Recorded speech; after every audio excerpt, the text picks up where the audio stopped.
Pozdravljeni! V kratkem videu vam bomo predstavili vnos opisa virtualne aktivnosti učenja, poučevanja in usposabljanja v e-orodje za poročanje Mobility Tool Plus. Opis aktivnosti v e-orodje lahko vnese le glavna koordinatorska organizacija.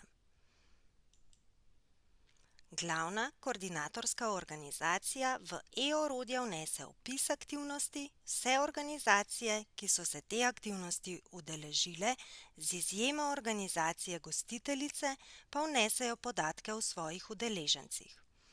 Kot že omenjeno, mora opis aktivnosti vnesti koordinatorska organizacija. V zavihku Aktivnosti učenja, poučevanja in usposabljanja se s klikom na gumb Ustvari odpre možnost opisa aktivnosti.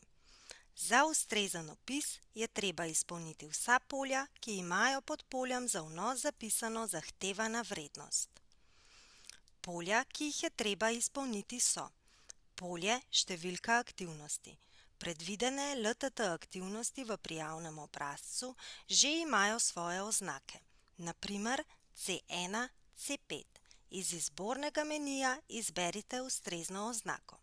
Če gre za nepredvideno oziroma dodatno aktivnost, iz izbornega menija izberite oznako, ki jo v prijavnem obrazcu niste uporabili. Številčenje naj se smiselno nadaljuje.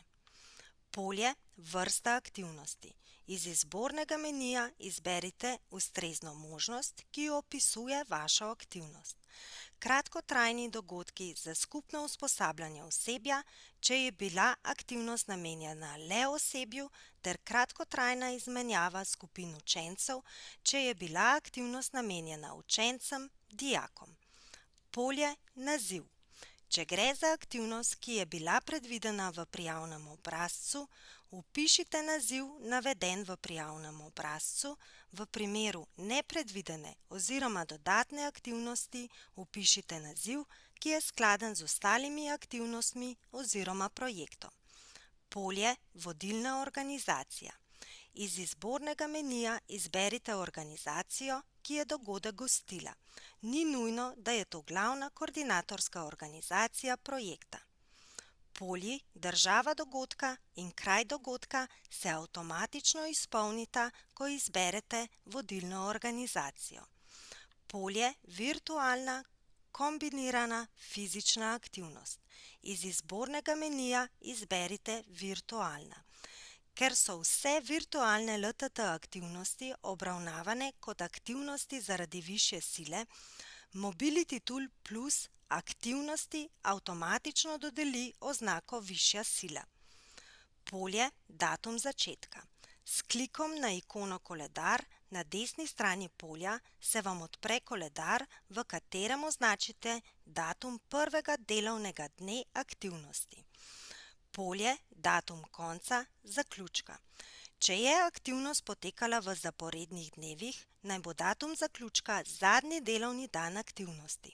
Če aktivnost ni potekala v zaporednih dnevih, pa naj bo zaključni datum prilagojen dejanskemu številu delovnih dni aktivnosti. Primer: če je aktivnost potekala 3 delovne dni, ponedeljek, torek in petek, kot zaključni datum vnesemo sredo, tretji dan po začetku aktivnosti. S klikom na ikono koledar na desni strani polja se vam odpre koledar, v katerem označite ustrezen datum. Polje trajanja v dnevih se avtomatično izpolni, ko vnesete datum začetka ter konca aktivnosti. V primeru LTT aktivnosti, ki ni potekala v zaporednih dnevih, je nujno pojasnilo v polju Opis aktivnosti, kjer navedite dejanske datume aktivnosti. Polje število lokalnih udeležencev.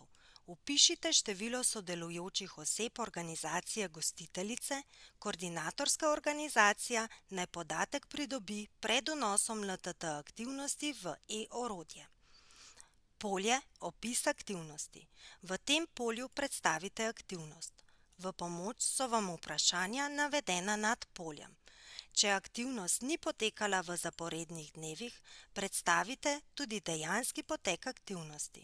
Kot na primer, aktivnost je potekala prve 3 ponedeljke v januarju 2021.